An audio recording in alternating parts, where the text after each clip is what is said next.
Alright, today we got an exciting episode in store. What we're gonna do is we're gonna take a little mini tour around the hood, and I have to be back here in the village for paying rent and a few other things. So, let's go do it.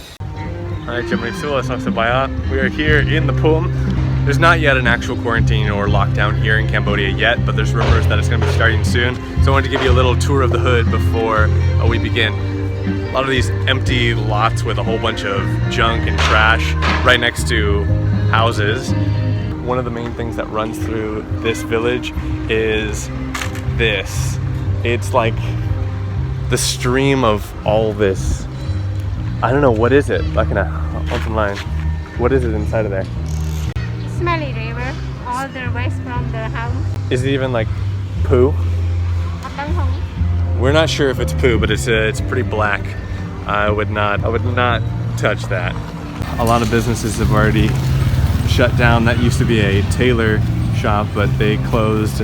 So this is a bit of the, it's hard to call it a slum because it's quite an upgrade from what it used to be. My coworkers who have been here for 10 or so more years were saying that this whole place used to be all this junk water with wooden houses over the top. Do you remember when it was like that, darling? Did you ever come here when it was like that?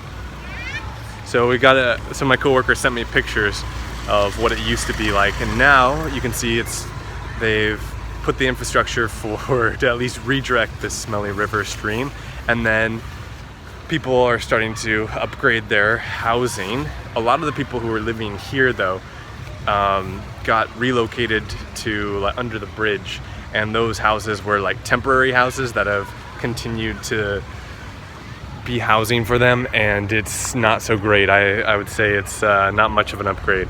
But some of the other people here who are buying houses, yeah, it's great. Much bigger houses and nicer houses. The only problem is that there's a lot of debt.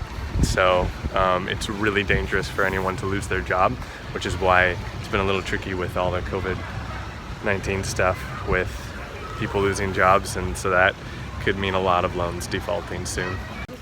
So tell me, what were the rumors of this place a while back? A while back? Yeah. It's very untidy. Yeah. Not safe at all. Yeah. And a lot of thieves, a lot of thieves, drugs. And like fighting, gangster, and yeah, like all those kind of stuff. Yeah. And yeah. so people outside, they cannot enter this area. Right. I know when I first moved in here, that's what your dad mentioned, is watch out in the area. And you still do have a lot of fighting, and I think, I mean, I hear those fights at night, and I think there's still a lot of gambling, a lot of debt, and there's probably the occasional drug deal as well. I'm not sure about frequency of those. So this is under the bridge. It smells like urine. That lake, that river thing, just reeks. And the first time I was walking around here doing prayer walks there, oh man, it's intense. You can see the people's homes are over there, and those are the latrines, the communal latrines. And the first time I was doing prayer walks over here, my mouth was just all the phlegm and just gagging from the smell of it. So I do not know how people get used to the smell of it, but it's just one thing that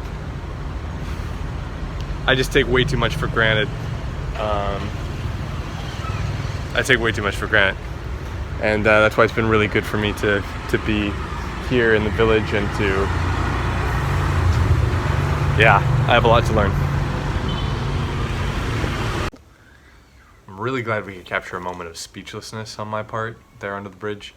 I feel like it summarizes my emotions when I'm walking through certain parts of that village and I see the way people are living and the way people are used to living on a day-to-day. I didn't feel like it was appropriate to film some of that area there under the bridge where people have, their houses are like that sheet metal, just that thin sheet metal that people use for sheds and roofing there in the States.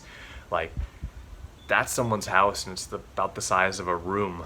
That thin piece of sheet metal is the only thing between you and your next door neighbor. In fact, when I run early in the mornings, I see a lot of people sleeping outside with their mosquito nets over them, just because maybe it's cooler and also because there's more room they're outside. They're usually on a mat or on kind of like a raised bed slash table thing. Sorry, a little bit of a negative note, but sorry not sorry, because this is just part of life. This is life over here and anywhere really. Awesome moments and the not so awesome moments. Hopefully you were able to see a little bit of both today. Peace, I'll catch you next week.